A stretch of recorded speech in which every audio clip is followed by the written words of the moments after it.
মা, তোমার বয়স বেশি হলেও তোমার ভিতরে এখনো অনেক টাইট। আমি একটু করলে আর পারব না। মা, তোমার ভিতরে এত গরম কেন? আমার এটা তো পুড়ে যাবে। তোমার ভিতরে কি পানি ছেড়ে দিব? আমাদের বাড়িতে আমি, আমার মা এবং বাবা থাকতেন।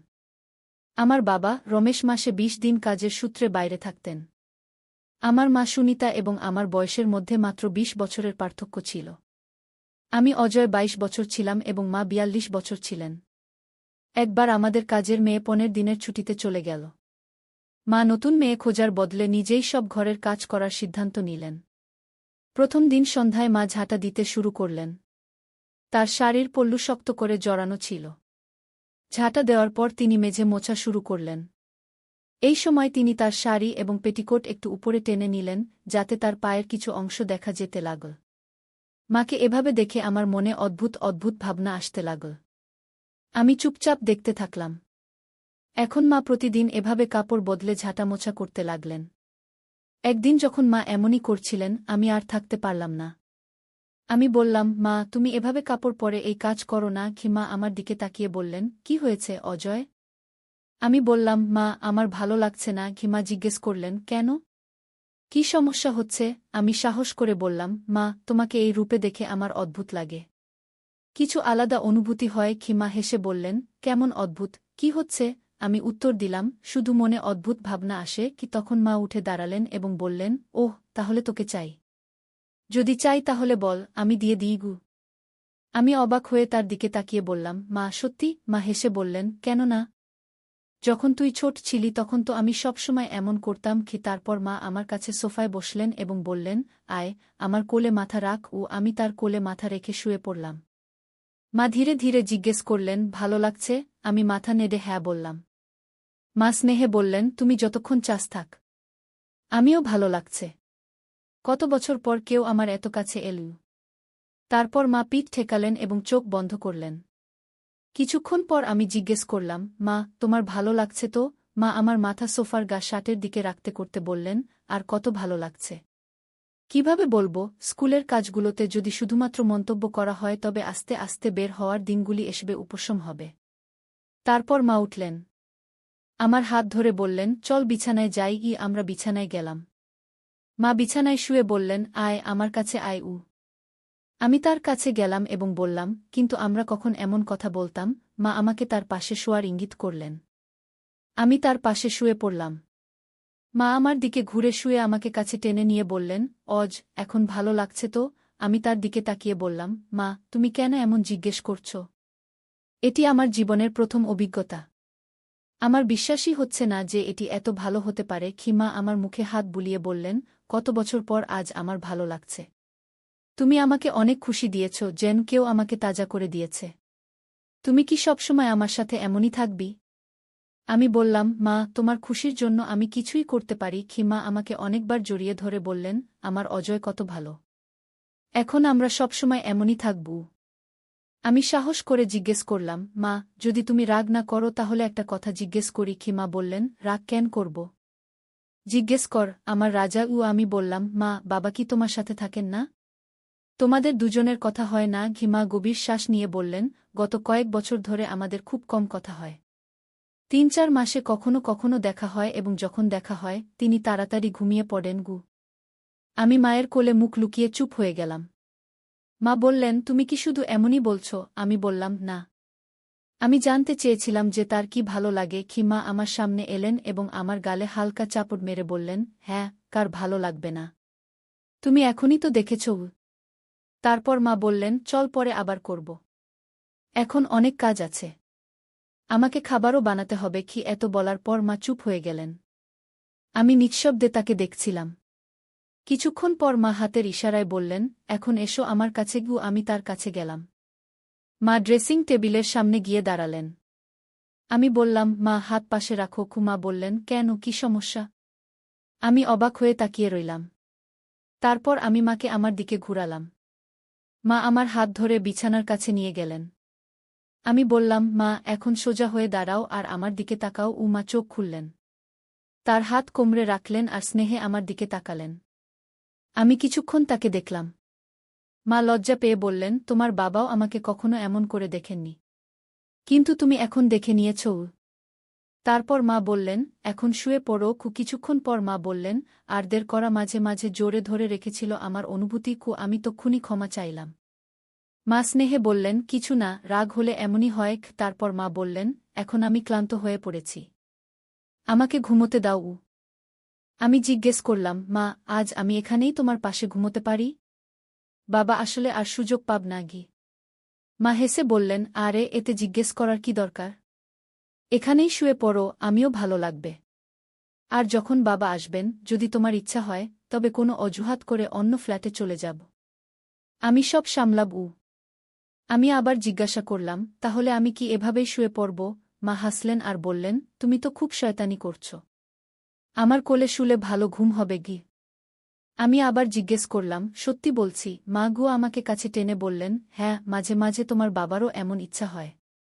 তখন আমি তাকে কেউ একই কথা বলি কি। তারপর মা আমাকে স্নেহে আদর করতে লাগলেন। কিছুক্ষণের মধ্যেই আমার ঘুম এসে গেল। কিছু সময় পর আমার চোখ খুল। ঘড়িতে দেখলাম 3 ঘণ্টা কেটে গেছে। মা তখনও জেগেছিলেন এবং স্নেহভরে আমার দিকে তাকিয়েছিলেন। মা প্রশ্ন করলেন, ঘুম পূর্ণ হয়েছে? আমি বললাম, না, কিন্তু আপনি এখনও জেগে আছেন কি? মা আমার গালে হাত বুলিয়ে বললেন, আমার ঘুম আসেনি, শুধু তোমাকে দেখছিলাম গু। মা বললেন, চল আবার থাপড়ি দিয়ে ঘুম পাড়াই। আমি হেসে বললাম, ভালো।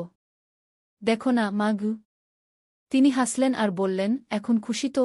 আমি তার কোলে মাথা রেখে বললাম, খুশি, এত খুশি যে বলতে পারব না গু। মা আমার চুলে হাত বুলিয়ে বললেন, আজ আমিও খুব খুশি হয়েছি। আমি জিজ্ঞেস করলাম, মা, তুমি বাবাকে নারাজ তো না? মা স্নেহে বললেন, মাঝে মাঝে এমন হয় কি। আমি তক্ষুনি বললাম, কিন্তু এটা শীঘ্রই ঠিক হয়ে যাবে গু। মা মজা করে রেগে বললেন, আরে তোমার সবসময় এত তাড়া কেন? আমি জিদ ধরে বললাম, না, আজই শুধু আরও 15 মিনিট। মা কোনো উত্তর দিলেন না। তিনি ধীরে ধীরে আমার মাথা তার কোলে থেকে সরিয়ে নিলেন আর আমার পাশে শুয়ে চোখ বন্ধ করলেন। 15 মিনিট পর আমি মাকে নাড়া দিয়ে বললাম, মা, 15 মিনিট হয়ে গেছি গু। মা চোখ খুলে বললেন, চল, যেমন তুমি চেয়েছ তেমনই হলো।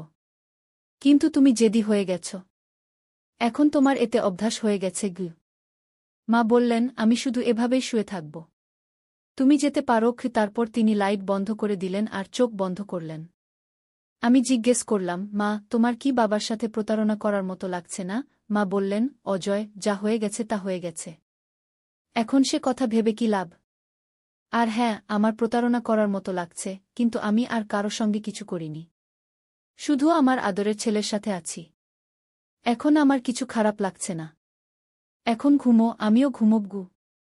আমি বললাম, মা, আমার আরও একটি ইচ্ছা আছে, কিন্তু বুঝতে পারছি না কিভাবে বলব। মা বললেন, হ্যাঁ বলো। আমি বললাম, আমি আসল অভিজ্ঞতার সাথে একবার আসল মাকে দেখতে চাই। মা বললেন, এটা কঠিন, কিন্তু অসম্ভব নয়। যখন বাবা আসবেন তখন দেখে নেব। যাই হোক, তিনি ড্রিঙ্ক করতে পছন্দ করেন। আমি তাকে একটু বেশি পান করাব। তারপর যখন আমরা কথা বলব তুমি দেখে নিও। এতে তার কিছু বুঝতে পারবেন না। হালকা আলো রাখব যাতে তোমাকে ভালোভাবে দেখা যায়। আমি বললাম, ওহো মা, কি চালাকি করেছ? মা বললেন, কিন্তু যখন বাবার সাথে কথা হবে তখন তুমি না গিয়ে। সত্যিই আমি খুব খুশি। আমার সমস্যার সমাধান হয়ে গেছে। কিন্তু তুমি খুশি দেখাচ্ছ না কেন? রাধা বলল, আমি চেষ্টা করেছি, কিন্তু কিছু হচ্ছে না। আমি এখন মনোযোগ দিয়ে তাদের কথা শুনতে লাগলাম। মা বললেন, রাধা, আমাকে এখনও কোনো সম্মান দেওয়া হয় না? রাধা জিজ্ঞেস করল, সত্যি? মা বললেন, হ্যাঁ, তারা একবার বলে, কিন্তু তারপর 2-3 মিনিটের মধ্যে কাজে চলে যায়। আমার খুব রাগ হয়, ভেতরে জ্বালা করে। আমি বারবার ভালোবেসে মানানোর চেষ্টা করি, কিন্তু কোনো লাভ হয় গে। রাধা জিজ্ঞেস করল, কিন্তু সুনিতা, তোমার কোনো সমাধান তো মিলেছে? তুমি কি কোনো বন্ধুর সঙ্গে কথা বলেছ? মা বললেন, দেখো রাধা, মোবাইল তো তোমার বাড়িতেই আছে। তুমি তোমার ছেলে বিকিকে ডাকো না কেন? সে ভালো এবং তরুণ ছেলে। সে অবশ্যই তোমাকে সাহায্য করবে গে। রাধা চমকে বলল, আর তুমি কি বলছ? মনে হচ্ছে যেন তোমার নিজের কোনো অভিজ্ঞতা আছে। মা বললেন, আর সত্যিই আমি আমার অভিজ্ঞতা থেকে বলছি। আমার মনে আছে 90 দিন আগে আমি অজয়কে কিছু কাজ শিখিয়েছিলাম। সে প্রথমে একটু সংকোচ বোধ করছিল, কিন্তু পরে রাজি হয়ে গেল। শুরুতে আমারও অপরাধবোধ হয়েছিল, কিন্তু আমি ভেবেছিলাম নিজের পথ নিজেকেই তৈরি করতে হবে। এখন গত 10 দিন ধরে আমরা দিনে কমপক্ষে 3 বার দেখা করি গিয়ে। মা আরও বললেন, রাধা, তুমি বিকির সঙ্গে কথা বলো। পরের 10 থেকে 15 মিনিট ধরে মা অনেক মজার কথা বললেন। আমি ঘর থেকে বাইরে উকি দিতে লাগলাম। মা কথা বলছিলেন, কিন্তু রাধা অস্বস্তি বোধ করছিলেন। রাধা বলল, তুমি কি বলছ সুনিতা? আমার পক্ষে এসব সম্ভব নয়। বিকি তো খুব সাদাসিধে ছেলে। তারপর সে আস্তে বলল, কিন্তু সুনিতা, যদি আমি তোমাকে একটি অনুরোধ করি, তুমি কি মানবে? মা বললেন, হ্যাঁ বলো, কি করতে হবে? রাধা সংকোচে বলল, আমি কিভাবে বলবো? তুমি কি তোমার অজয়কে আমাকে দিতে পারো? শেষ পর্যন্ত সে তো আমার ছেলে নয়। আমাকে আমার সংকোচ ভাঙতে হবে না? মা চিন্তায় পড়ে গেলেন এবং বললেন, বিকির চিন্তা করো না। প্রথমে আমি অজয়কে জিজ্ঞেস করব। সে না বলবে না। তারও অভ্যাস হয়ে গেছে। রাধা বলল, আর শুধু ভাবলেই আমার হৃদয় দ্রুত স্পন্দিত হচ্ছে। এখনই জিজ্ঞেস করব। মা বললেন, আর সে এখনই বাড়িতে আছে কি? তারপর মা আমাকে ডাকলেন। আমার জন্য একটি কাজ করবে? আমি তাড়াতাড়ি বাইরে চলে এলাম। আমার হাসি পেল। আমি বললাম, কি কথা মা? মা আমার পরিচয় করিয়ে দিলেন। এটা আমার সখী রাধা। সে তোমার মাসি হবে। তার একটি কাজ ছিল। তুমি কি আমার জন্য করবে? আমি হেসে বললাম, মা, আপনার কাজ হয়ে গেছে মনে করুন। আমি প্রস্তুত। আমি আপনার সব কথা শুনেছি। রাধা মাসি লজ্জা পেলেন। মা রাধাকে জিজ্ঞেস করলেন, এখন বলো কখন এবং কোথায়? রাধা আস্তে বলল, আজই চলবে। মা উত্তর দিলেন, এখন নয়। কথায় কথায় আমার ঘুম পাচ্ছে। কিন্তু আজ রাতেই পাঠিয়ে দেবগু। রাধা উদ্বেগ প্রকাশ করল, আজ বাড়িতে সবাই থাকবে। কাল সকালে পাঠিয়ে দাও। তখন তারা অফিসে থাকবে এবং বিকিও 3 দিনের ভ্রমণে চলে যাবে। মা সম্মতি দিলেন। রাধা মাসি যাওয়ার নামই নিচ্ছিলেন না। শেষ পর্যন্ত মা বললেন, রাধা এখন বেরো। কাল অজয় তোমার কাছে চলে আসবে। রাধা চলে গেলেন। তিনি যাওয়ার পর মা আমাকে নিয়ে মজা করলেন। অজয় রাধা মাসির সঙ্গে দেখা করার পর আমাকে ভুলে যাবে না তো? আমি মায়ের কাছে গিয়ে বললাম, তোমাকে ভুলে যাওয়া কিভাবে সম্ভব? তুমি আমার প্রথম পছন্দ। মা জিজ্ঞেস করলেন, চা খাবে? আমি হ্যাঁ বললাম। মা চা বানাতে চলে গেলেন। চা খাওয়ার সময় আমি জিজ্ঞেস করলাম, মা, রাধা মাসি তোমার থেকে বড় না? তার চুল সাদা হয়ে যাচ্ছে। মা বললেন, বেশি নয়, মাত্র 2-3 বছর বড় হবে। আমি বললাম, কাল যখন তার সঙ্গে দেখা করব সে বৃদ্ধ দেখাবে। মা বললেন, বয়স বেশি হলে কি? সে তার স্বাস্থ্য ভালো রেখেছে। তুমি হ্যাঁ করে দিয়েছ। এখন দেখো, যদি পছন্দ না হয় তবে আবার যেও না। আমরা কথা বলছিলাম, এমন সময় মায়ের ফোন বেজে উঠল। রাধার ফোন ছিল। রাধা বললেন, এখনই আসবে কি অজয়? মা স্পিকারে হাত রেখে আমাকে জিজ্ঞেস করলেন। রাধা জিজ্ঞেস করছে, এখনই আসবে? আমরা তো এখনই কথা বললাম। আমি হেসে বললাম, আমার কোনো সমস্যা নেই। কিন্তু চাচা এবং বিকি? রাধা বললেন, চাচা হঠাৎ ভ্রমণে চলে গেছেন এবং বিকি তার বন্ধুর বাড়িতে রয়ে গেছে। আমি বললাম, ঠিক আছে মা, বলে দাও আমি 15 মিনিটে পৌঁছে যাচ্ছি। মা ফোনে বললেন, তার কোনো সমস্যা নেই। আমি তাকে এখনই পাঠাচ্ছি। সে 15 মিনিটে পৌঁছে যাবে। তুমি প্রস্তুত থাকো। আমি তাড়াতাড়ি চা শেষ করলাম। ফ্রেশ হলাম। কাপড় বদলালাম এবং বেরিয়ে পড়লাম। আমি রাধা মাসির বাড়িতে 12 মিনিটে পৌঁছে গেলাম। বাইক পার্ক করছিলাম, এমন সময় দেখলাম মাসি বারান্দায় দাঁড়িয়ে আছেন। আমি লিফটে করে উপরে গেলাম। মাসি আগে থেকেই দরজা খুলে রেখেছিলেন। তিনি হলের সোফায় বসেছিলেন। তিনি কটনের ঢিলা টি-শার্ট এবং পায়জামা পরেছিলেন। তিনি বিশেষ ভালো দেখাচ্ছিলেন না। আমি তার কাছে গেলাম। মাসি বললেন, আরও, দরজা তো বন্ধ করো। আমি দরজা বন্ধ করে বললাম, বলো, প্রস্তুত তো? মাসি লজ্জিত হয়ে বললেন, তাই তো ডেকেছি। তিনি আমার হাত ধরে কাছে টেনে নিলেন। দৃষ্টি এড়িয়ে বললেন, তুমি আর সুনিতা সত্যি? আমি হেসে বললাম, আপনাদের সব বলার সময় মায়ের প্রয়োজন অনুভব হয়েছিল, তাই আমাকে ডেকেছে। মাসি বললেন, তাহলে এখন আমরা? আমি বললাম, আমি আপনার সব কথা শুনছিলাম। এখন বেশি দেরি করো না। আমাকেও আবার যেতে হবে। 45 মিনিট পরে রাধা মাসি বললেন, আজকের জন্য অনেক অনেক ধন্যবাদ অজয়। আবার আসবে তো? আমি বললাম, না এলে মনে রেখো আমি চলে আসব। আমি বললাম, মাসি, এখন আমাকে বেরোতে হবে। মা আমার জন্য অপেক্ষা করছেন। মাসি হেসে বললেন, ঠিক আছে, কিন্তু কাল অবশ্যই আসিস। না হলে তোর কথা মনে পড়বে। আমি প্রস্তুত হয়ে বাড়ি থেকে বেরিয়ে পড়লাম। মা দরজা খুলেই জিজ্ঞেস করলেন, অজয় কি হয়েছে? তার কাজ হয়ে গেছে আমি হেসে বললাম, হ্যাঁ মা গু।